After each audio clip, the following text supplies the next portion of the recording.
Hey everybody, and welcome back to Lindsey's Little Library. So, a couple of things that I want to talk about today. First things first is I can't stop raving about a little gift that I was sent. It's from Vont. It is a clip-on like book light. I am in love. So I do some reading in bed, but I'm more in love with this thing because we are now in the throes of the most beautiful spring in Wisconsin. And for all of my Midwest friends, all of my cold weather friends, as soon as you have warm weather and you can be outside, you be outside, right? So there's a lot of really nice, beautiful summer nights that I sit by the campfire and I still want to read. Now, usually I'll have a Kindle book going, but most of the time I find myself that I want to be reading the physical book that I have. So we'll just grab one for instance. So if I'm reading this and I want to still hang outside by the fire, it is just super simple. Clip on my light, super easy to turn it on. This goes all over the place. And we are good to go. We are good to go. So again, highly suggest. I feel like my bookish friends are the only ones that can understand this. Although I did I put a picture? I did on my Instagram, and I think my neighbor was like, don't worry, no judging by the neighbors here, because she would totally be out there reading with me. So my neighbors must think I'm nuts, sitting out by the fire, drinking my cocktail, reading my book, but I don't care. So anyways, if you're looking for a good book light, highly suggest this one from Vont. I'll leave a link to the, oh, and it has 3 different settings. I forgot to tell you that. I'll leave a link to the Amazon, or I'll put an Amazon link below so you can check it out. And just go get one. Go get one. They're awesome. So that was the first thing. First order of business I wanted to talk about. Second order of business.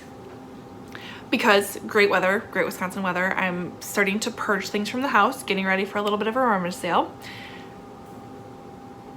Because I need to. And part of that is I kind of go through my shelves, make sure there isn't anything on there that I'm just not interested in anymore. So as I've been doing that, I have a small pile started, and I'm part-time book hoarder, part-time, this is a lot. Like, this is getting a little out of hand. So I want your opinion. So it's easy for me if I've read the book already to determine if I want this book on my shelf for an extended period of time or if I'm ready to move on. So I've got those figured out, and I've got a small pile ready to go there. But I also have a small pile of books that I haven't read yet, that I'm on the fence about, that I'm not sure if I should still keep them on the shelves. And they're books I've actually had for quite a while, which is telling me one thing, that I should probably move on if I haven't picked them up yet. But you know, I don't want to have regrets, because that's not fun. So I'm here to tell you, what do I have, like 7 of them? So you guys tell me if I should keep or if I should pitch. All right? I'll give you what I know about the book, and we'll go from there. Sound good? Can you help me? That'd be great. Okay, let's get started. So the first one I have is Beasts of Extraordinary Circumstance by Ruth Emiliang. This is a book of the month. I didn't get it from Book of the Month. Did I get this from Book of the Month? I might have. It was October of 2017, so it's been around for a hot minute. So this follows our main character, Waylon, and he was orphaned, raised by wolves, and the proud owner of a horned pig named Merlin. And Waylon finds out that he has some special abilities. For instance, he stopped a tornado on Christmas Day in Oklahoma, and it seems like as he kind of moves around in life, these powers that he has come out at very inopportune times, but they come out. But the way the story is told is from the perspectives of the people who knew him, loved him, and even a few who thought he was just plain weird. So although he doesn't stay in their lives for long, he leaves each of them with a story to tell. Stories about a boy who lives with wolves, great storms that evaporate into thin air, fireflies that make phosphorescent honey, and a house filled with spider webs, and the strange man who inhabits it. There's one story, however, that Waylon wishes he could change, and it's his own. But first, he has to muster enough courage to knock on Mary's front door. It's a debut novel, teaches us about adventure and love in a beautiful written story full of nature and wonder. You tell me. It's been on my shelf for a long time. I don't know. So, give me thoughts on that one. That's book number 1. Next one I have, I feel like I bought this out of because it was all the rage and it was just written so differently, is Replica by Lauren Oliver. So we have Lyra's story and then we have Gemma's story. So the book is written in 2 parts. So we have Lyra's story and Gemma's story. So it flips in the middle, right? We got one book here and then the next book over here. It says 2 girls, 2 stories, 1 epic novel. So this takes place in the Haven Institute on the coast of Florida. It looks like the perfect place to be, but inside there are locked doors, military guards, and biohazard suits, because what they're doing here is it's a research facility where thousands of replicas or human models are born, raised, and observed.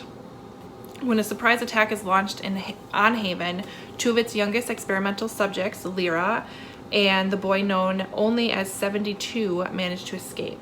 As they make their way through a new and menacing environment, they meet a stranger named Gemma, who has embarked on a perilous quest of her own. And as Lyra tries to understand Haven's purpose, she uncovers earth-shattering secrets that will change the lives of both girls. So, haven't read it. Does it live up to the hype? Is it worth the read? You tell me. Next one I have, Woman in Cabin 10 by Ruth Ware. I'm nervous because I hear so many differing opinions on this that I just don't know. I just don't know. I mean, it sounds intriguing, you know. Woman goes on a cruise, witnesses somebody going overboard and tries to get help, and that person doesn't exist. Everybody's accounted for on the cruise. So sounds interesting, but I've heard mixed reviews on it. So tell me if I need to keep this one or if I need to pass that one on.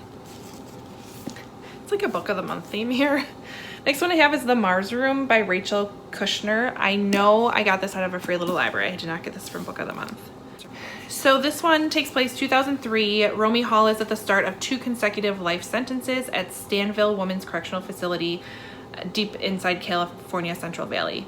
Outside is the world from which she has been severed, the San Francisco of her youth, and her young son, Jackson.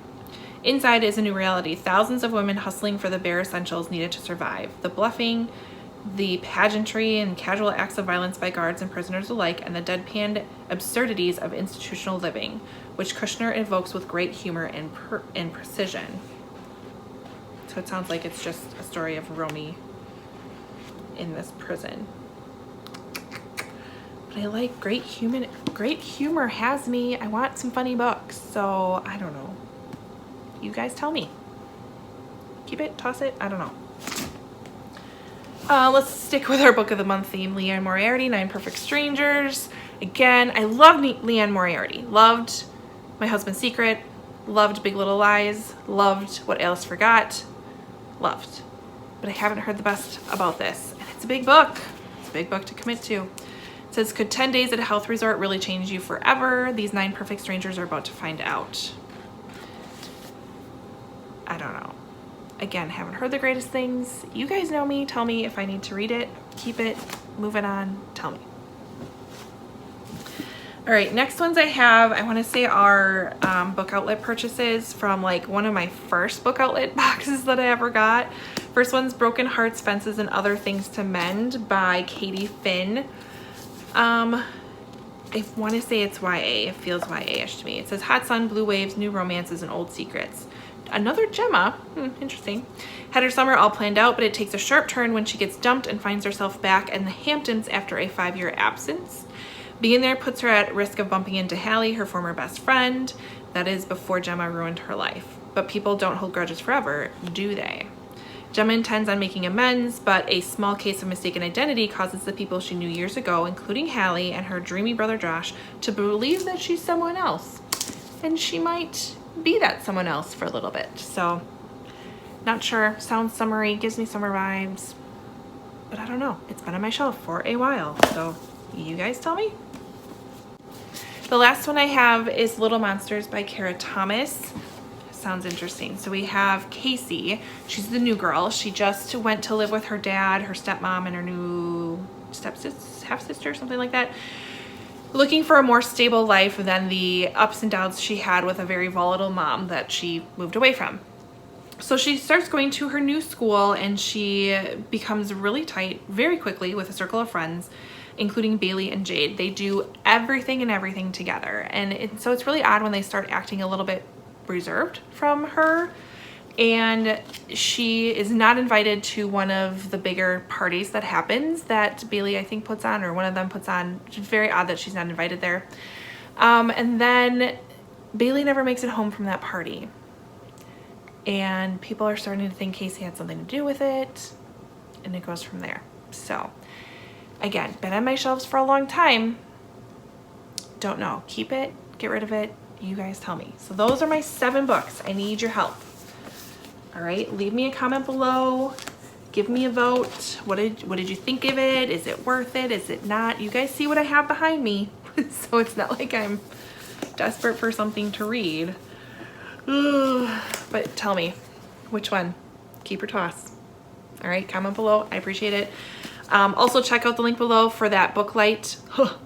If you're looking for one, if you're in the market for one, highly suggest that one. So anyways, comment, like, subscribe, all that fun stuff, and I'll see you next time. Bye. Hey everybody, and welcome back to Lindsey's Little Library. Hold please.